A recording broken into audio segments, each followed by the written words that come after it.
Hello दोस्तों, इस course में आपको ग्रामर की वो बेसिक चीज़ें सिखाई जाएंगी जिनके ज़रिए आपके लिए डेली लाइफ में इंग्लिश बोलना आसान हो जाएगा। ये कोर्स खासकर उन लोगों के लिए है जिन्होंने अभी इंग्लिश सीखना शुरू किया है। दोस्तों, ये बेसिक ग्रामर कोर्स 20 क्लासेस पर मुश्तमिल है। ये हमारी पहली क्लास है जिसमें आपको सब्जेक्ट, वर्ब, ऑब्जेक्ट, इस, एमआर, नाउन, प्रोनाउन और वाज वर्ग के बारे में सिखाया जाएगा। दोस्तों, अगर आप चाहते हैं कि आपके लिए इंग्लिश बोलना आसान हो जाए तो आपने मेरे साथ ये पहली क्लास आखिर तक देखनी है। दोस्तों, अगर आपने हमारा चैनल अभी तक सब्सक्राइब नहीं किया तो हमारे चैनल को कर दीजिए सब्सक्राइब, साथ में बेल आइकन को भी प्रेस कर दें। तो चलें दोस्तों, आज के हमारे लेसन का कर लेते हैं आगाज। दोस्तों, सबसे पहले हम बात करते हैं सब्जेक्ट की।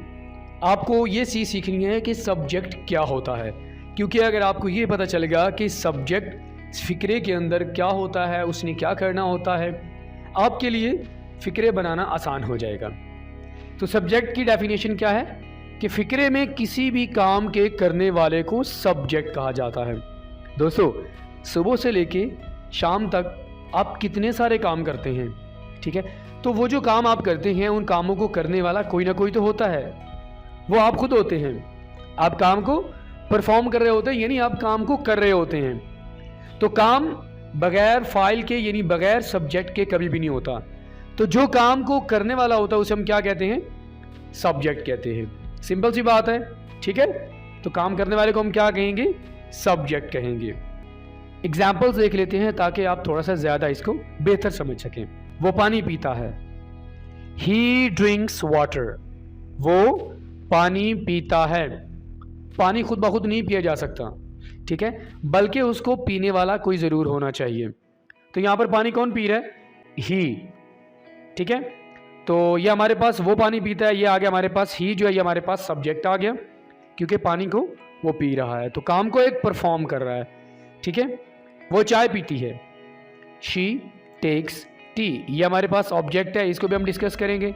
ये वर्ब है, इसको भी आगे हम डिस्कस करेंगे। लेकिन अभी हम किसकी बात कर रहे हैं? हम अभी सिर्फ इस सब्जेक्ट की बात कर रहे हैं कि सब्जेक्ट क्या होता है, ठीक है? सब्जेक्ट जो सेंटेंस के हमेशा शुरू में आता है, उसके बाद वर्ब आएगा, उसके बाद आखिर में हमारे पास ऑब्जेक्ट आता है। तो यहाँ पर वो क्या कर रही है? वो चाय पी रही है। तो वो जो लड़की है उसे हम क्या कहते हैं? जो काम को परफॉर्म कर रही है, चाय पीने वाले को, उसे हम क्या कहेंगे? सब्जेक्ट कहेंगे। वो हमारे पास है, ये शी आ गया, ठीक है? उसके बाद अली स्कूल जाता है। तो यहाँ पर अली कौन से काम को परफॉर्म कर रहा है? अली स्कूल जाने वाला जो काम है उसको कर रहा है। तो खुद ब खुद कोई बंदा स्कूल नहीं जाता, बल्कि कोई शख्स होता है जो काम को कर रहा होता है, जाने वाला होता है, तो वो है अली। यहाँ पर अली हमारे पास क्या आ गया? सब्जेक्ट आ गया। वेरी सिंपल दोस्तों, काम को करने वाला कोई ना कोई शख्स ज़रूर होता है, तो जो काम करने वाला होगा उसे हम क्या कहेंगे? सब्जेक्ट कहेंगे, ठीक है? तो ये पहले हमने सीख लिया सब्जेक्ट।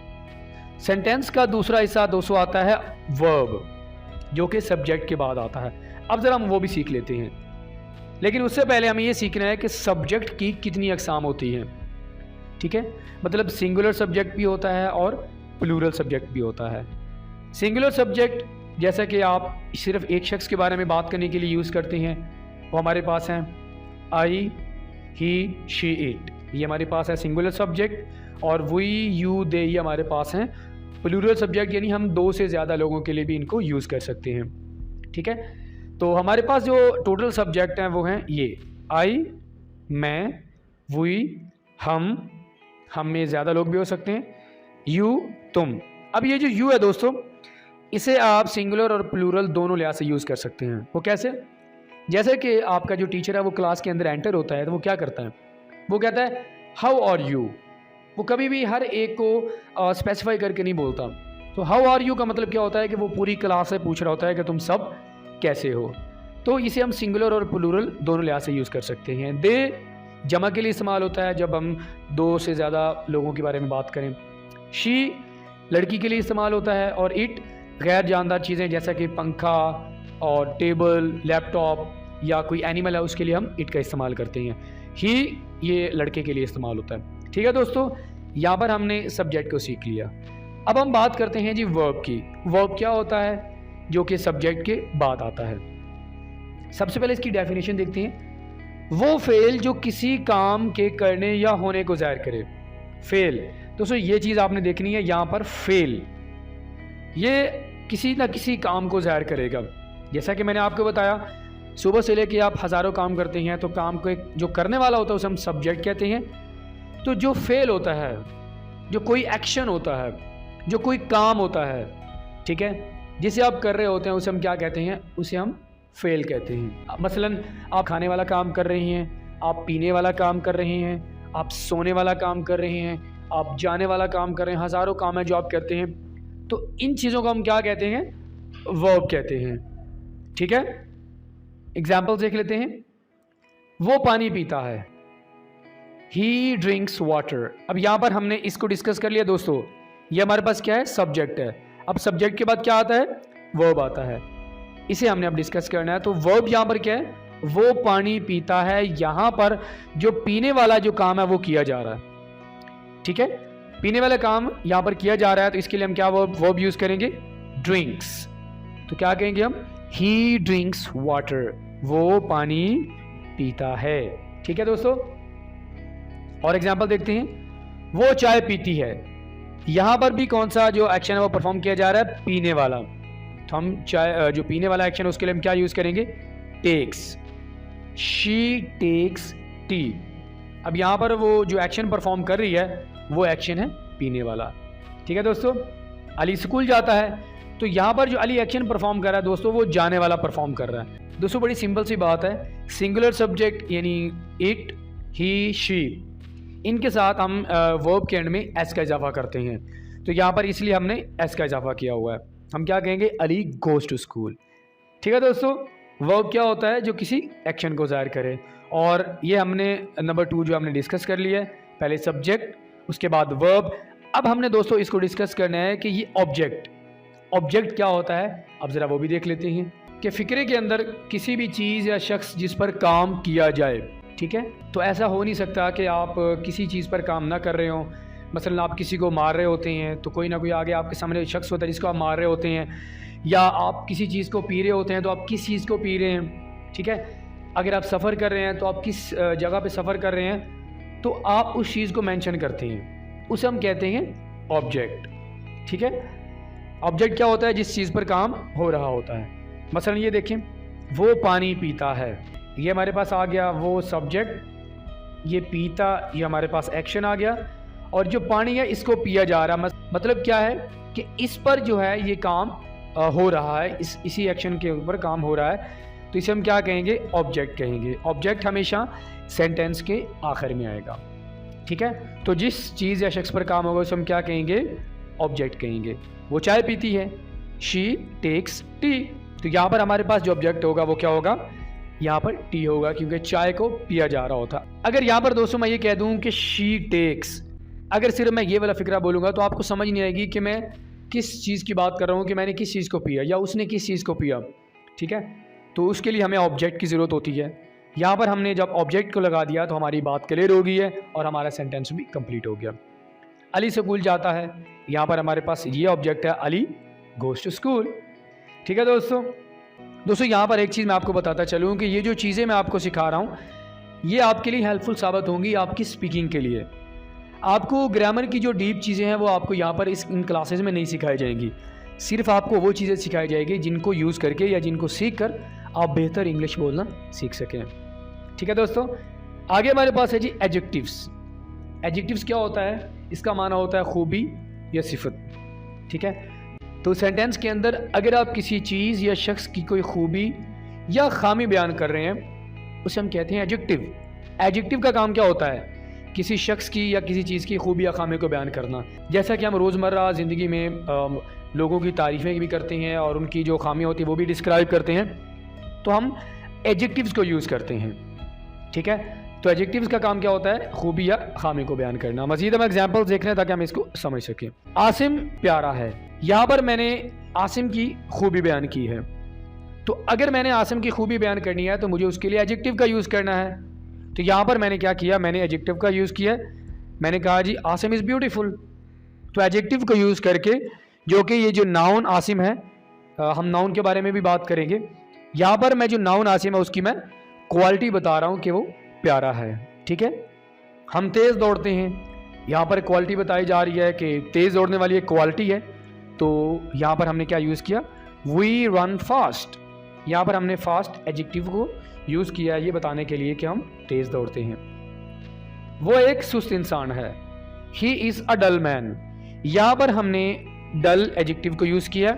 यहाँ पर एक खूबी नहीं है बल्कि एक खामी हम कह सकते हैं, लेकिन क्योंकि एडजेक्टिव का काम क्या होता है कि किसी चीज़ की खूबी और खामी ये दोनों बयान करता है। जैसा कि आप कहते हो जी आप क्रिमिनल हो, ठीक है, आप बुरे हो, तो यहाँ पर आप उसकी कोई खामी बयान कर रहे हैं तो आप किसका यूज़ करेंगे, एडजेक्टिव का यूज़ करेंगे। वेरी सिंपल, किसी की क्वालिटी या कोई किसी की खामी बयान करने के लिए आप किसका यूज़ करेंगे, एडजेक्टिव का यूज़ करेंगे। ठीक है दोस्तों, उसके बाद हमारे पास आता है जी एडवर्ब। एडवर्ब की सबसे पहले हम डेफिनेशन देखते हैं, उसके बाद आपको बताते हैं कि एडवर्ब क्या होता है। ऐसा लफ्ज़ या फिक्रा जो वर्ब के बारे में आपको मैंने बता दिया है। ठीक है, उम्मीद है कि आपको इसमें कोई कन्फ्यूजन नहीं होगी। ठीक है, ऐसा फिक्रा जो वर्ब या एडजेक्टिव, अभी आपको मैंने बताया कि एडजेक्टिव क्या होता है, में कुछ इजाफा या उनकी खूबी बयान करे।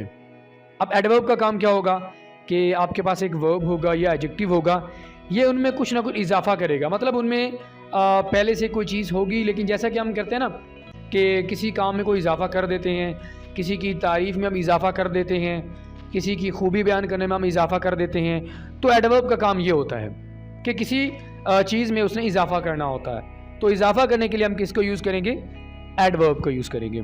एग्जाम्पल देखते हैं, वो तेज़ भागता है। ठीक है, अगर यहाँ पर मैं सिर्फ ये कहूँगा कि ही रन्स, वो भागता है। ठीक है, अब आगे वाले को ये समझ नहीं आएगी कि वो आहिस्ता भागता है या तेज़ भागता है, आपको भी समझ नहीं आएगी। अब हमने उसके भागने को डिफाइन करना है, आगे वाले को बताना है कि वो कैसे भागता है। उसके लिए हमें क्या चाहिए, हमें एडवर्ब चाहिए होता है। तो एडवर्ब का काम ये होगा कि आगे वाले को ये बताना है कि वो किस तरह भागता है, उसकी सिचुएशन को बताना है। तो सेंटेंस क्या बनेगा, ही रन्स क्विकली, वो तेज़ भागता है। तो यहाँ पर ये जो तेज़ आया है, यहाँ पर हमने क्विकली का यूज़ किया है, ये हमारे पास एडवर्ब है। दोस्तों एडवर्ब की जो अलामत है वो आपको मैं बता देता हूँ।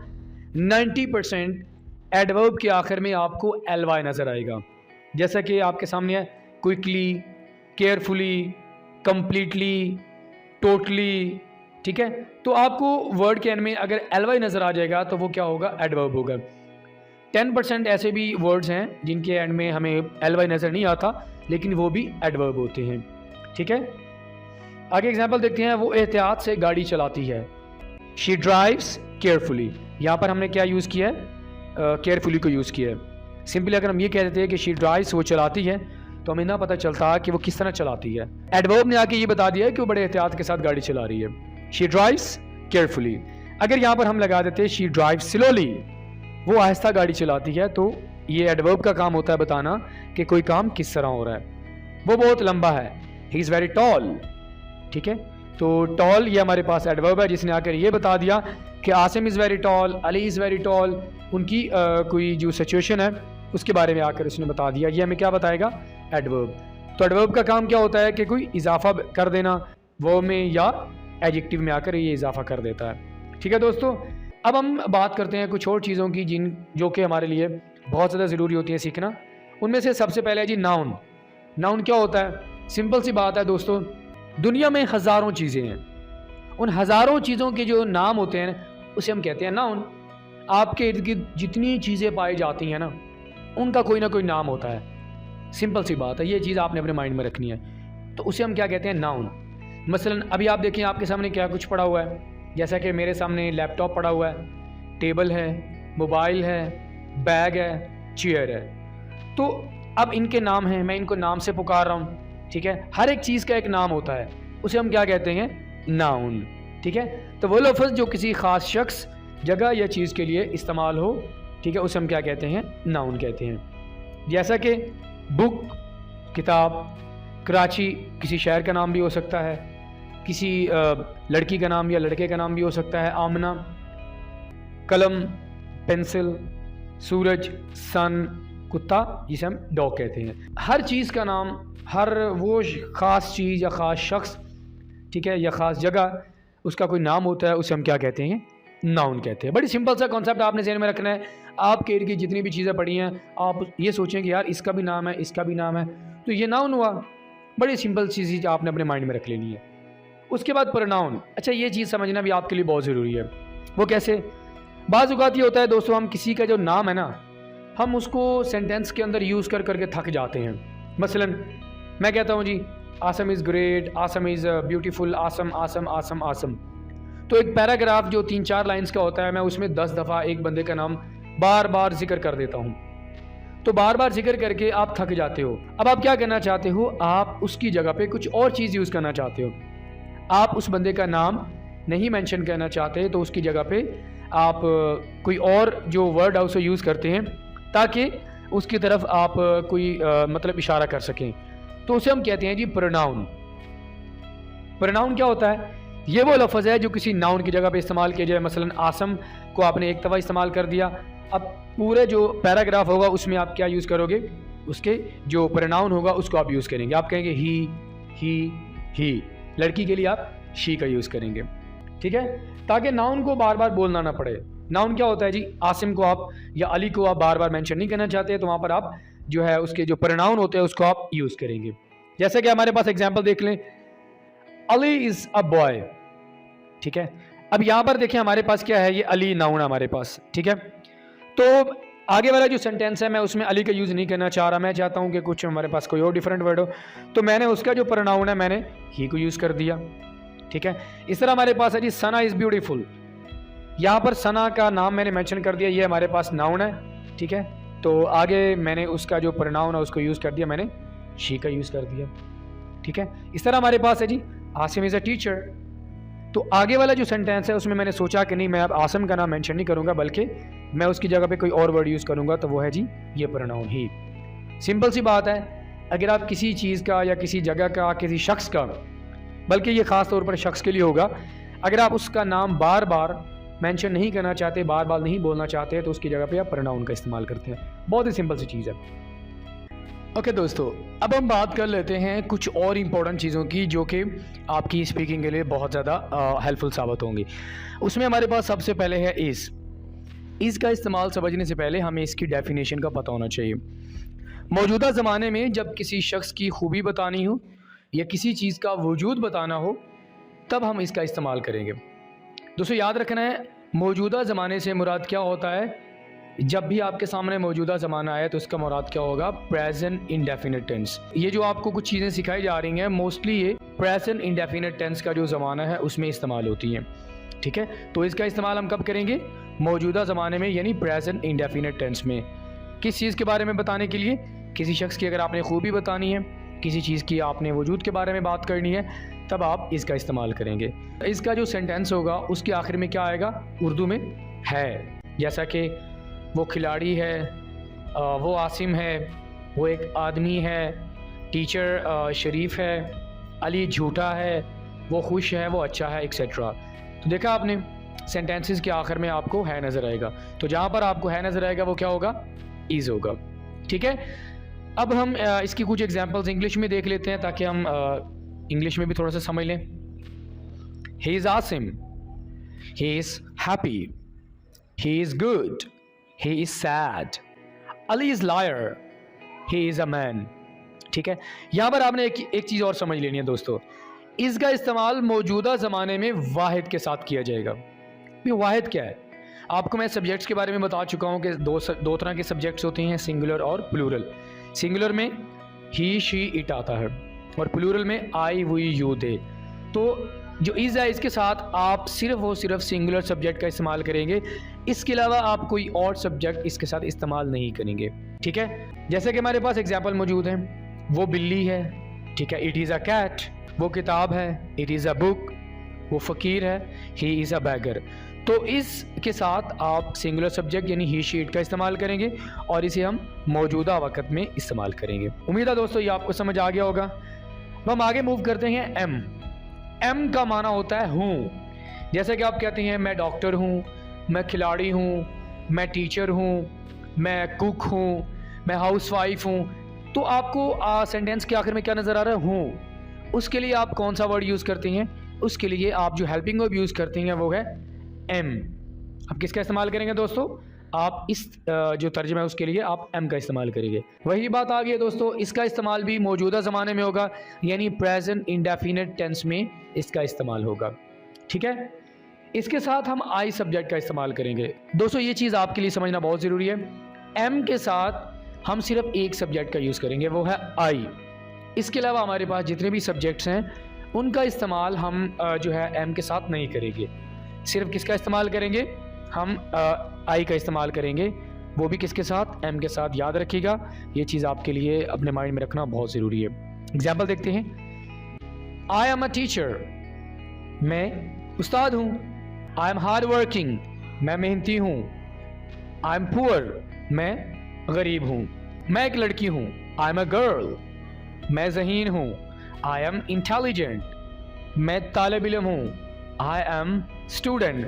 तो आपने देखा दोस्तों, यहाँ पर एम का जो हम यूज़ कर रहे हैं वो सारे के सारे जो हमारे पास सब्जेक्ट हैं वो कौन से हैं? ये हमारे पास आई सब्जेक्ट है। इसके अलावा यहाँ पर आप he, she, it, I, sorry, we, you, they, कोई भी सब्जेक्ट यहाँ पर इसके साथ यूज़ नहीं करेंगे। बस ये चीज़ आपने सीख लेनी है कि मौजूदा ज़माने में हम इसको यूज़ करेंगे और सिर्फ आई सब्जेक्ट के साथ इसका हम इस्तेमाल करेंगे। आगे हमारे पास है जी आर। आर का इस्तेमाल भी आप उस मौजूदा ज़माने में करते हैं। मौजूदा ज़माने से क्या मुराद है? Present indefinite tense. ठीक है, तो आर का इस्तेमाल हम एक से ज़्यादा फ़ाइल के लिए करेंगे।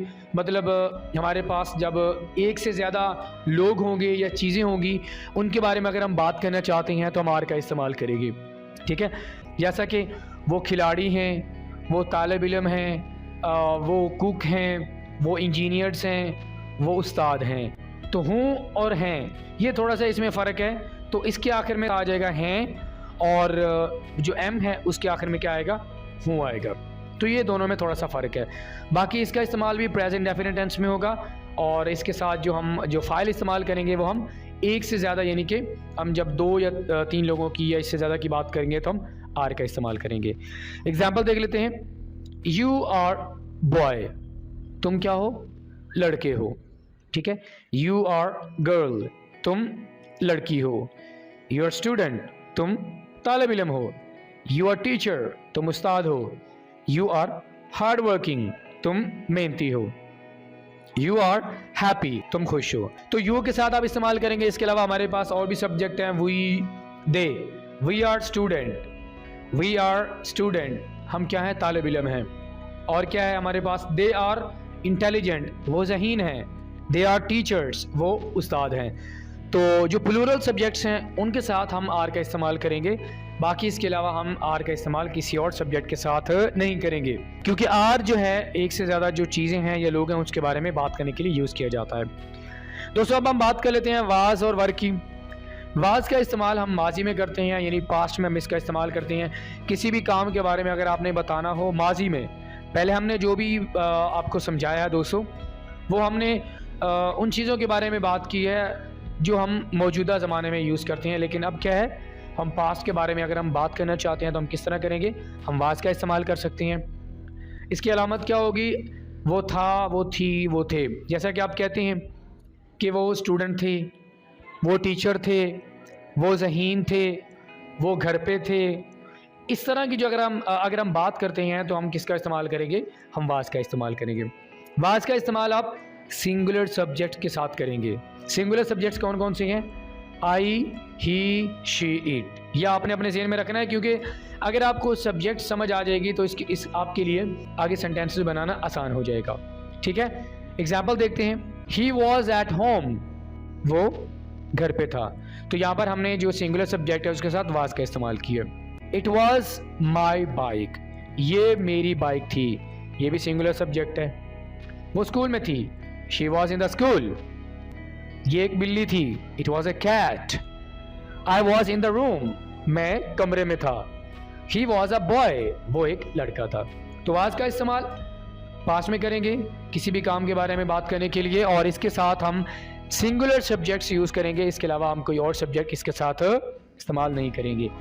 इसके साथ मिलता जुलता हमारे पास दोस्तों है वर। वर का इस्तेमाल भी कि हम पास्ट में करेंगे किसी भी काम के बारे में अगर हम बात करना चाहते हैं, और वाज और वर का जो माना है वो सेम है, जैसा कि आप वो था, वो थी या वो थे।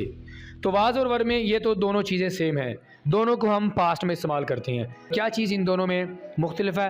वो है जी, इसका इस्तेमाल हम जमा वाले जो अफ़ाल है उनके साथ करेंगे। जमा वाले अफ़ाल कौन कौन से हैं? यू, वी, दे। ठीक है। वाज का इस्तेमाल हम सिंगुलर सब्जेक्ट के साथ करेंगे और वर का इस्तेमाल हम जो प्लूरल सब्जेक्ट्स हैं उसके साथ करेंगे। ठीक है। ये थोड़ा सा डिफरेंस है वाज और वर में, बाकी वाज और वर में कोई डिफरेंस नहीं है। एग्जाम्पल देखें, यू आर एट होम, ये हमारे पास एक सब्जेक्ट आ गया प्लूरल। ये हमारे पास एक और एग्जाम्पल है, you are a good player, तुम एक अच्छे खिलाड़ी थे। पास्ट में हम किसी भी काम के बारे में बात कर रहे हैं। ठीक है। We were in the school, हम स्कूल में थे। यहाँ पर देखें हमने कौन सा सब्जेक्ट इस्तेमाल किया? हमने प्लूरल सब्जेक्ट का इस्तेमाल किया। ठीक है। We were in the library, हम लाइब्रेरी में थे। दे वर इन द रूम, वो कमरे में थे। दे वर माई फ्रेंड्स, वो मेरे दोस्त थे। ठीक है। तो यहाँ पर देख लिया हमने प्लूरल सब्जेक्ट का यूज़ किया है वर के साथ। क्यों दोस्तों? क्योंकि वर जो है ये दो से ज़्यादा लोगों के बारे में बात करने के लिए, जब भी हम बात करेंगे या चीज़ों के बारे में बात करेंगे तो वहाँ पर वर का इस्तेमाल होगा। लेकिन अगर हम एक चीज़ के बारे में बात करेंगे, एक शख्स के बारे में बात करेंगे, तो हम वाज का इस्तेमाल करेंगे। अच्छा, ये चीज़ आपके लिए समझना बहुत ज़रूरी है। हम थोड़ा सा इसको समराइज़ कर देते हैं, थोड़ा सा आपको खुलासा बता देते हैं। अगर आप इसको अपने माइंड में रख लेते हैं तो आपके लिए समझना आसान हो जाएगा। वो कैसे? ये देखें, एम और वाज में थोड़ा देख लेते हैं। एम का इस्तेमाल मौजूदा वक्त में होगा, यानी प्रेजेंट इंडेफिनिट टेंस में होगा, जबकि वाज का इस्तेमाल कब होगा? वाज का इस्तेमाल हम करेंगे पास्ट में किसी काम के बारे में बात करने के लिए। ठीक है। एम के साथ आप कौन सा सब्जेक्ट यूज़ करेंगे? सिर्फ आई यूज़ करेंगे। याद रखिएगा, ये वाला जो आई सब्जेक्ट है सिर्फ हम इसके साथ एम का इस्तेमाल करेंगे। बाकी वाज के साथ आप चारों सब्जेक्ट जो सिंगुलर हैं आप यूज़ कर सकते हैं। आई, ही, शी, इट, ये चारों सब्जेक्ट आप वाज के साथ यूज़ कर सकते हैं। आर और वर में क्या फ़र्क है? आर का इस्तेमाल मौजूदा वक्त में होगा। मौजूदा वक्त क्या होता है? Present indefinite tense. जबकि वर का जो इस्तेमाल होगा वो गुजरे हुए वक्त में होगा, यानी पास्ट में इस्तेमाल होगा। अब अगर हम सब्जेक्ट की बात करें तो सब्जेक्ट जो हैं, यानी जिसे हम फाइल कहते हैं, दोनों के सेम होंगे। आर और वर के साथ जो सब्जेक्ट इस्तेमाल होंगे वो दोनों प्लूरल इस्तेमाल होंगे, इनमें कोई फ़र्क नहीं है। अगर हम वाज और वर को देखें तो वाज और वर में आपको मैं बता चुका हूँ दोस्तों, एक चीज़ अपने माइंड में रखनी है, सिर्फ एक डिफरेंस है, वो ये है कि वाज और वर में सब्जेक्ट जो होंगे वो डिफरेंट होंगे। वाज के साथ हम